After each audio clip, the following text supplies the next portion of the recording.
My wife started cheating after joining a feminist friend group. Her lies, betrayals, and addiction destroyed our family, but I fought for full custody and won. My wife, a 37-year-old woman, started a new job 4.5 months ago and made some new friends. I, a 36-year-old man, didn't like her new friends much. They were strong feminists, often seeing themselves as wounded persons, and being very socially conscious. They were the kind of women who'd get upset whether you held the door open for them or didn't. It felt like a lose-lose situation. At first, I didn't take it seriously, but over the past 2 months, I noticed troubling changes in my wife's behavior. We've been married for 11 years and have 2 children, a 10-year-old girl and an 8-year-old boy. Things got progressively worse. She began accusing me of various things, like being inherently evil due to the historical oppression of women by men. It was absurd. I tried to stay patient, but these arguments often ended with me saying something like, "I haven't done anything wrong to you. The only thing I'm guilty of is loving you." It usually left her quiet, but the next day she'd start the same arguments with different points. Around 5 weeks ago, I had a strong gut feeling that something was seriously wrong. She started coming home late without letting me know, and I couldn't reach her on the phone. She would be distant and cold, even when sober. The next day, she'd dismiss my concerns, accusing me of being controlling and reading too much into things. This happened a few times. I tried to check her phone but couldn't find concrete evidence, although I suspected she deleted many messages. I found a conversation with one of her new friends discussing the idea of an open relationship, which confirmed my suspicions of her cheating. My wife said she wanted to discuss this on the second Monday of December with the kids at their grandparents' for Christmas. We were supposed to join them later. So, she brought up the topic over breakfast, as if it were a sudden thought, asking about my thoughts on an open relationship. Fortunately, I was prepared. I'd been reading on Reddit and knew there was no saving this marriage. My best outcome was to protect myself and our children. From here on, it was about self-preservation and safeguarding the kids. I didn't raise my voice, I just asked direct questions. She'd been confident until she saw the seriousness on my face. "Who is he?" I asked. "What do you mean?" she replied. "Don't play dumb. If you want to talk honestly, let's do it." "If you can't be honest, what's the point?" I said. "What do you mean?" she repeated.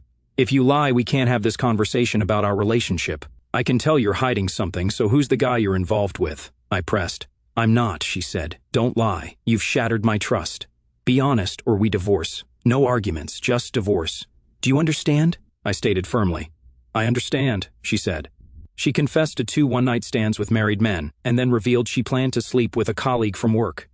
She believed it was best for her and that I had no right to control her. I asked about the colleague and got his name and his wife's name. She claimed their relationship was open. She also suggested setting me up with her friends, one of whom was eager. I declined. I asked for her phone, which she showed me how to unlock while she was in the bathroom. I locked myself in my office, which panicked her. I used recovery software to find deleted messages and installed a spy app online. When I came out, I gave her the phone and told her to leave. She argued, but I responded with single-word answers. She showed no remorse throughout this. She yelled that I was controlling, perpetuating the historical oppression of women, and not truly loving her. Her friends reassured her, saying I wouldn't go through with any threats. One of them shared a story of how she had manipulated her ex-husband using such accusations. "I've ordered cameras for my house now. I know I need to record everything." I couldn't believe what I witnessed. I've never threatened her in any way. After that, she started messaging her affair partner to meet up, and they agreed to meet at a hotel, which left me shocked. I went online to find the affair partner's wife, and it didn't take long. I reached out to her on Facebook and shared all the details, including what was happening at the hotel. She thanked me and hung up. A few hours later, I received a video from her. She went to the motel and confronted them, yelling. This wasn't the first time her husband had cheated, and she expressed her anger. She recorded my wife getting dressed on the bed, which made me feel sick. The affair partner's wife even slapped and cursed at my wife. I messaged my wife, telling her I had seen the video and never wanted her near me again. It seems she views our situation as some kind of competition where she believes she's winning. It's hard to understand. It's as if she's disconnected from reality and doesn't realize we're getting a divorce. I joined my wife's family WhatsApp group and informed them about our divorce due to her infidelity. I thanked them for welcoming me into the family and then left the group. I've received calls and messages from her, but I haven't read or responded to them. I just don't have the energy for it. I talked to my parents and shared everything with them. My father messaged my wife that she wouldn't be welcome for Christmas. I'm at my parents' place now and have spoken to my boss, who granted me time off until mid-January to sort things out. I've been monitoring my wife's conversations with her new friends, which have become increasingly frantic. I don't think it has fully dawned on her that she's lost her family, and her new friends and the affair partner don't truly care about her. She has sent me numerous messages and even showed up at my parents' house, demanding to celebrate Christmas with us. My father threatened to call the police if she didn't leave. Now I'm searching for divorce lawyers and shedding tears. The pain hit me hard once I arrived at my parents' house. It's all so confusing. Reading their chats and interacting with her brings me immense pain. I've only responded to her messages twice. It doesn't matter what you say. I don't know who you are. You are not my wife. My wife would never break my heart and soul while smiling. We're getting a divorce, and I don't care about your words or demands. You have no influence or right to ask anything of me. We're done. You, whoever you are, seem proud of what you've done, I wrote. Her messages stopped after that last one. The pain is sometimes unbearable. I wish this never happened. I wish I could go back to how things were before, but I can't do that to myself. This is the worst Christmas ever. I couldn't help but explain to the kids that Mommy doesn't want to be part of the family anymore, and she wants to be with other men. We're getting a divorce, and they're naturally upset. Thankfully, my mom and dad are here to comfort them while I'm falling apart. I'll try to get back on my feet for the sake of my kids, but I'll never go back to her. I wish I had waited until after Christmas to get them into counseling. I blurted it out when they asked about when their mother would come. I could never forgive myself if I went back to her. The level of disrespect and heartlessness in her behavior is unforgivable. I'm lost and can't understand why she expects anything from me at this point. Is she mentally ill or something? I apologize for the rambling. I just needed to get this off my chest. What ultimately got to me was when my soon-to-be ex-wife used harsh language to describe how our marriage, and particularly our children, were a burden in her life. She claimed they held her back from being a successful woman who could reach her full potential. She also blamed me, her husband, for oppressing her and preventing her from having a good life. She even said that her family was the reason she didn't have a successful career and had missed out on casual experiences. It was too much for me to handle. For the next roughly 30 hours, I kept reading and rereading all the emails and chats we'd had. Upon reflection, I realized she didn't provide any specific examples of how we were supposedly burdens or oppressors. It was all broad statements without any supporting arguments or instances.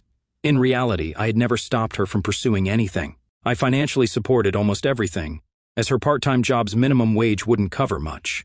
I had also supported her hobbies, dreams, and aspirations, even when she took classes and quit them halfway through. I made sure to express my love for her daily and appreciate her contribution to the family. I'd take her out and be there for her whenever she needed me. If this is oppression, then I'd like to experience it, please. But I digress. At some point while reading, I just passed out. When I woke up, my 3 best friends were in the kitchen with my dad, preparing dinner. I've known these guys since childhood. Let's call them Mike, Bob, and Frank. My dad had briefed them on the situation. I broke down again, and I was in a daze until Friday evening.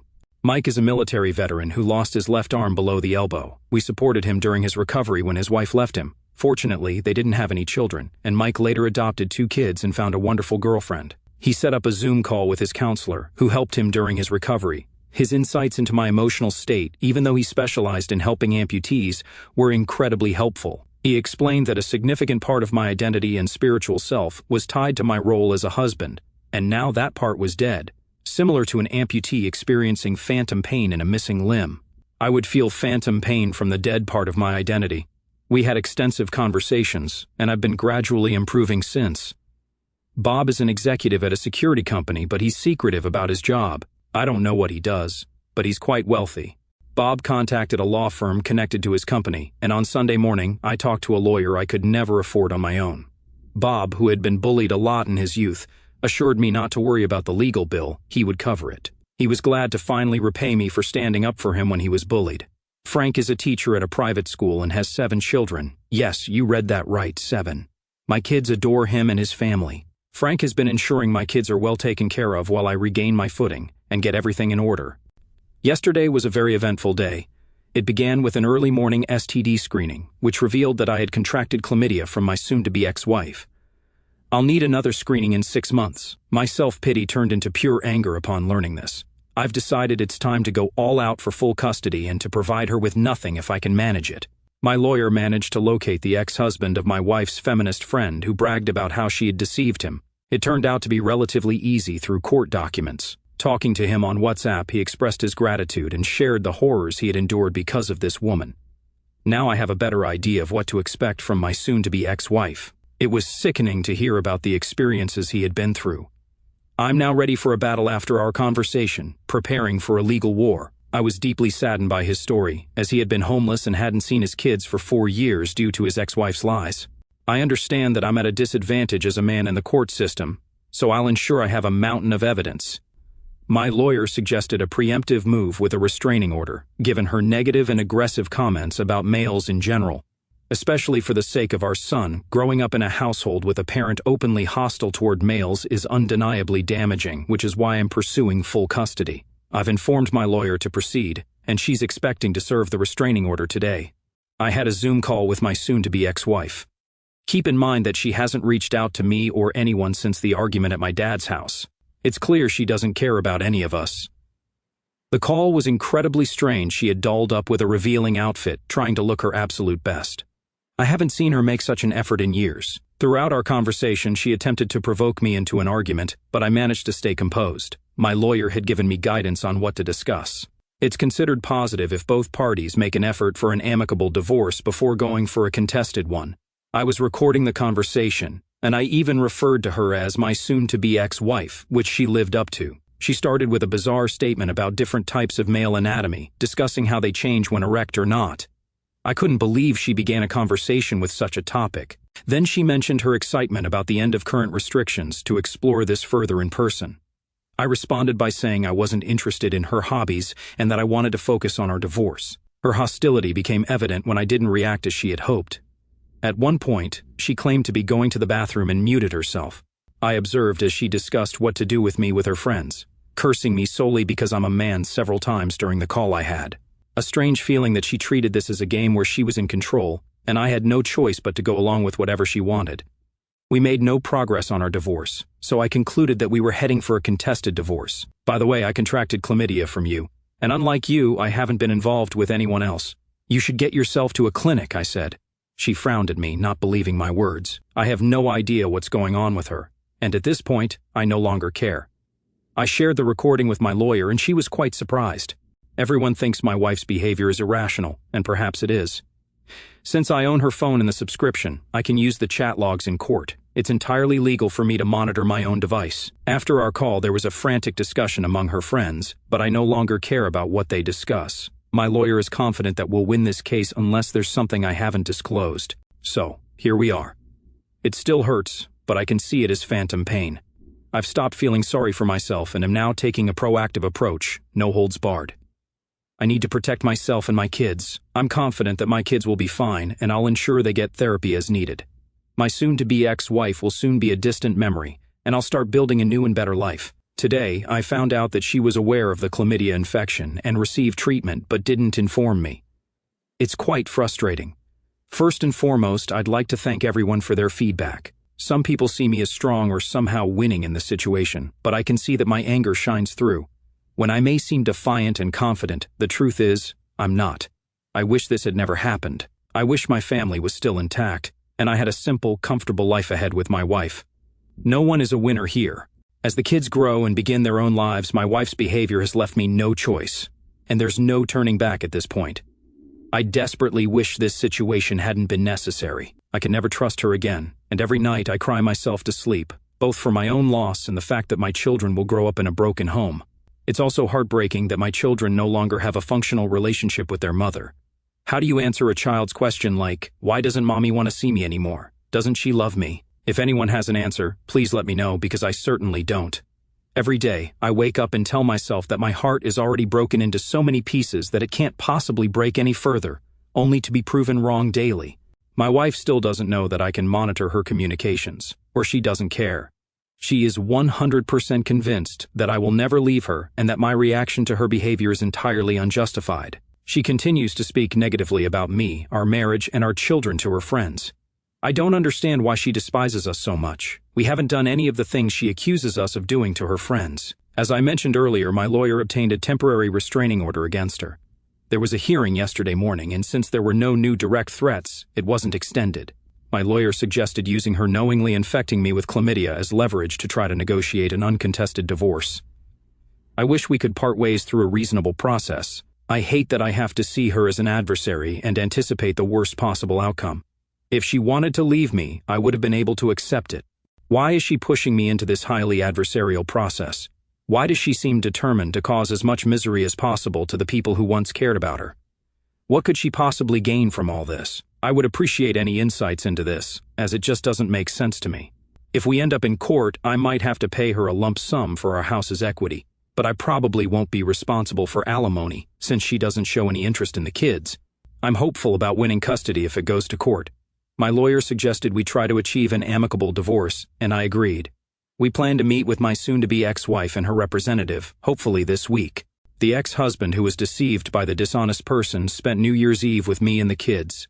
The injustice within the justice system against fathers is simply unbelievable. I no longer have any illusions about receiving a fair process if we go to court. His ex lied extensively, and the court took her word as fact without any evidence. He has barely seen his children since. He's been forced to pay unreasonable amounts of alimony and child support, which has taken a toll on him. He even considered ending his life. With the new evidence he received from me, he now has renewed hope. We both discussed it with my lawyer, and she recommended that he hold on to the evidence until the meeting with my wife and her counsel.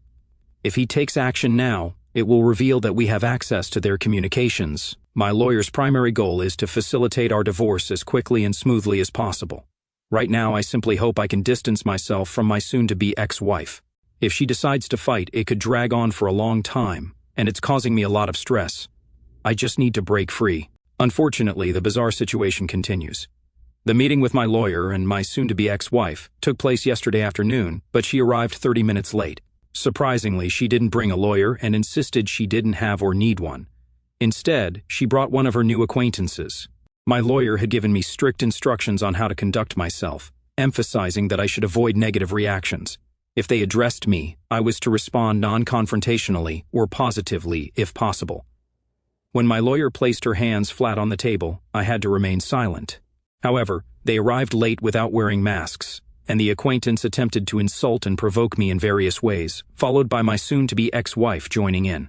My lawyer tried to steer the conversation toward our divorce, but they continued with their jokes and laughter, often aimed at me.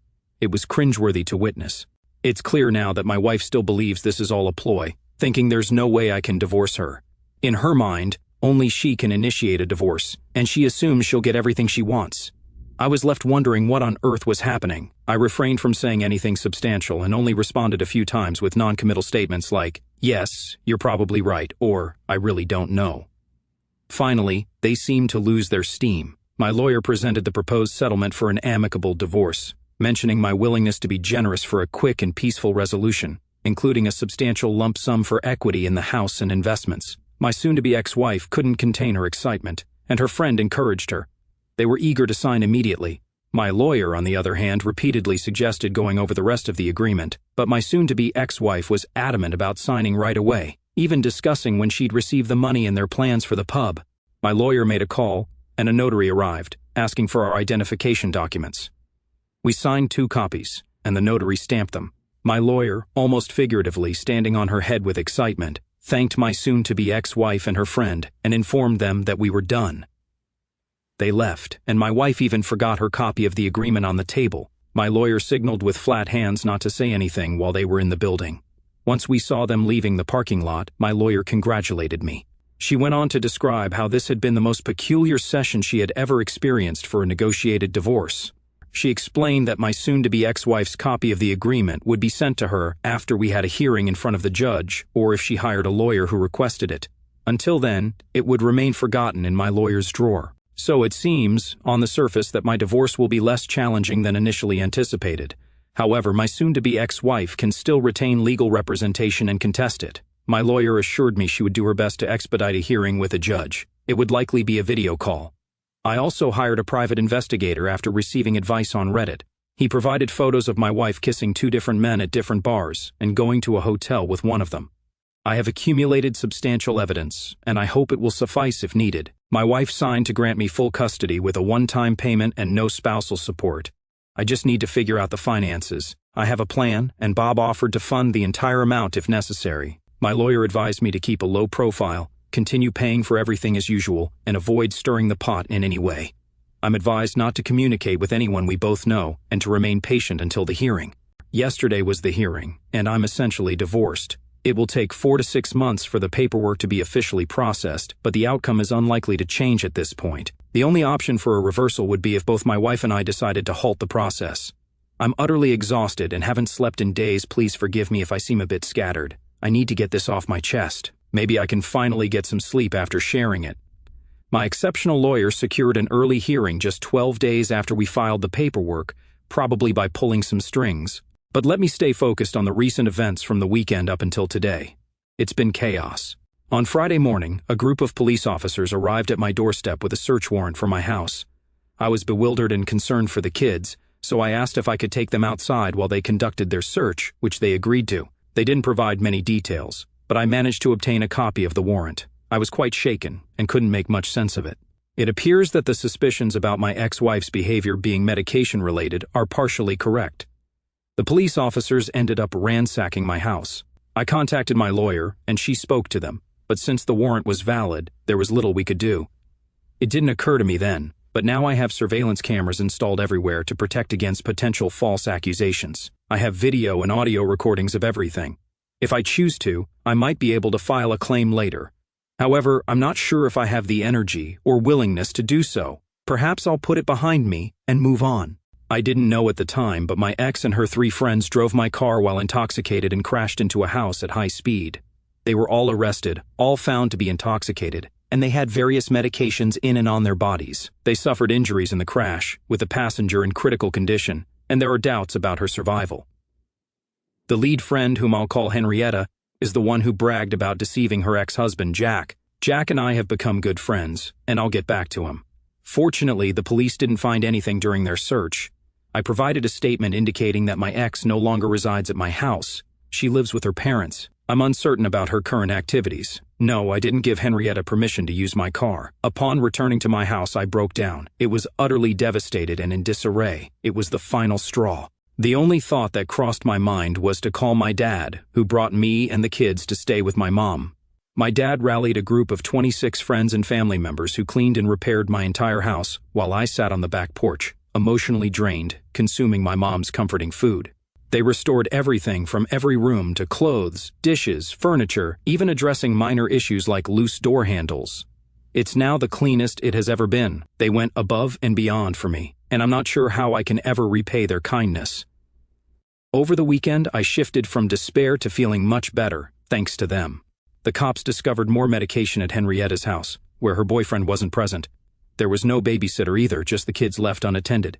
Child Protective Services intervened, and Jack won temporary emergency custody on Saturday. He presented chat logs to the judge, along with evidence of abandonment and an excessive amount of medications, leading to him gaining custody without much difficulty.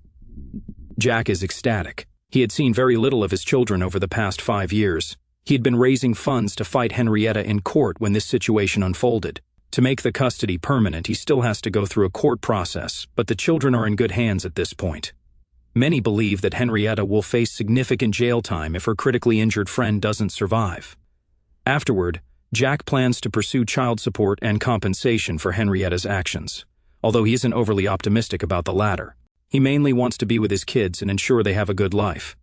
Bob has been supportive and found a rental apartment for Jack through a friend. I've realized that I know very little about Bob's personal and professional life, and I intend to rectify that, but let me get back on track.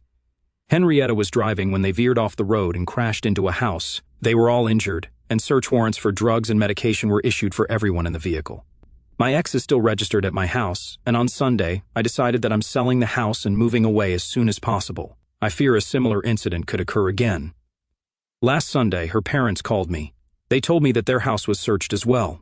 They had visited their daughter in jail on Saturday, and they no longer trust anything she tells them. To cut a long story short, they came over to talk on Sunday, and it turns out she has been lying to them about everything. She has been going out to party and cheating on me, despite telling her parents that she was staying with me to work things out. Her parents were unaware of what was really happening, thinking her cheating was just a one-time mistake. That's pretty much what she told them. On Monday, my wife called me to ask for bail money, which was $155,000. Her parents had already refused to help. After consulting with my lawyer, she drew up an agreement that the bail amount would be deducted from the final settlement. With her mother as the custodian of the remaining money, my lawyer wanted to ensure my wife had no excuse for missing the court hearing, so my ex didn't have much choice and signed the agreement. She was released on Monday afternoon. According to her parents, she didn't comply with their conditions for her to continue living with them, which included stopping medication, committing to rehab, being open about her activities, and dropping her bad friends. She apparently left their house on Tuesday to stay with some new friends. She also missed the court hearing, and I was awarded full custody. The settlement was based on our agreement and was completed in just 30 minutes. It'll take 4 to 6 months for all the paperwork to be processed, but in reality, it's a done deal. There's not much that can be done to change it now. Let's fast forward to today. I couldn't sleep. Everyone congratulated me as if I had won a major victory, but it doesn't feel that way at all. I still love my wife, even though I know our relationship is over. She used to be my best friend and soulmate until recently. Even though my love for her has been severely damaged, it's still there, and it hurts a lot. There are no winners here. I lose, my wife loses, and my kids lose. It's hard to find the right words. It's like being asked to celebrate after losing both of my legs. People congratulate me as if I've saved half a kneecap while losing both legs. So, I can't sleep, and when I do, I'm plagued by terrible nightmares that wake me up covered in sweat. I'm venting a bit here, apologies for that. Anyway, today, I got a call from the hospital that my ex is hospitalized. I'm still her emergency contact, and she's still on my health insurance. There was an incident, and she lost some teeth, broke her jaw, and will need to stay under observation for a few days. I brought her parents to the hospital, and it turns out some of her new friends had severely beaten her up. The reason was that they believed my wife had shared chat logs from her phone with a guy named Jack, exposing her actions. They assumed she had given the logs to Jack, which led to the beating. She still doesn't realize that I can monitor her phone. I'll continue supporting her financially until I have the legal papers in my hand. I just can't believe it until I see it. Right now, she has nothing. She asked if she could move back home, but I firmly said no. Her mother won't give her a penny unless she gets clean and stays clean for at least a year. They offered her a place to live under strict conditions, and if she doesn't accept, I don't see how she'll manage. For the first time, I saw a hint of regret in her since this all began, but I doubt it's genuine. She hardly looked me in the eye during our meeting. It pained me to see her like this, and I felt the urge to protect her, but she's an adult. Her behavior is dangerous, and I need to protect my kids. She didn't ask about the court hearing or her injured friend's condition. She seemed annoyed and disconnected. I still can't understand her actions. She has lost everything, destroyed her family, and caused pain for many people, all for a fleeting high in casual intimacy. I'll maintain no contact with her until she's been clean for a substantial period. I can't handle all this chaos. I'm feeling somewhat depressed and extremely tired. I hardly get any sleep, and when I do, I'm plagued by nightmares. The good news is that the kids are doing better. My dad has been a huge help, and I can't imagine what I'd do without him. We went to his cabin this weekend for some skiing with the kids. It was a great break. I have minimal contact with my ex. I did have a conversation with one of her friends, the one who was in critical condition. She's awake now, but in bad shape. Her nurse told me that no one had visited her during her stay. Her family even refused to see her when contacted. I'm concerned that the people who attacked my ex might come after me and the kids, so I asked the nurse if I could speak to her, and she agreed. I know I probably shouldn't have, but I felt the need to ask her about what had happened since my wife got involved with them. She started by asking if I wanted an intimate favor for $120, which was quite awkward. I offered her $150 in exchange for information. My wife's new friends are all heavy drug users. Henrietta convinced my wife to try drugs and party with them, selling intimate favors to fund their addiction. Henrietta was the ringleader in this group. They preach feminist ideals, but as she put it, it's all a facade to protect their egos. In reality, they're selling themselves for drug money. My wife got caught up in this lifestyle and soon started selling intimacy to support her own drug habit. It's tough to hear that the person I loved had turned to this to feed her addiction. It explains why money seemed to be her top priority now. Based on what she's told me, it's mostly meth that she's using. Nobody visited her because she has stolen, cheated, mistreated, and lied to everyone in her life, so nobody wants anything to do with her. She told me without any hesitation how sad she was to have survived. She has no hope for the future, and she looks extremely unhealthy without her makeup. It was painful, and I was devastated just listening to her. I cried a lot for the sake of my wife. I'm not making excuses for her.